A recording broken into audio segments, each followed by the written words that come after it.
राज्यात देशभरातल्या जर इतकी गुची झाली असं, त्यांचं जर भविष्य टांगलेलं लागलं असतं तर सरकार इतकं का सांभाळतंय? पण कोण प्रधान आहे का काय, कोण त्यांचा मंत्री येतो का सांभाळलं जातं हे कळतच नाही आहे. का सरकारला जाणून बुजून लोकांमध्ये उद्रेक निर्माण करायचा आहे? जर आज 20 दिवस झाले त्यांचं उपोषण सुरू आहे आणि त्याची दखलसुद्धा जर केंद्राकडून घेतली जात नसेल, त्यांचं म्हणणंच काय आहे की विद्यार्थ्यांचं नीटमधलं सगळं वाटोळं झालं आहे आणि याचा केंद्रीय शिक्षण मंत्री याला दोषी आहे. काय हटवायला अडचण आहे?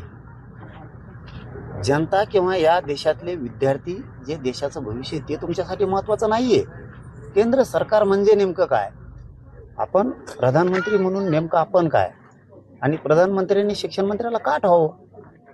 जर त्यांनी इतकी मोठी चूकच केली, त्या शिक्षण विभागाचा सगळा बोजोरा उडाला आहे, तर प्रधानमंत्र्यांनी इतकं का आवळून धरावं?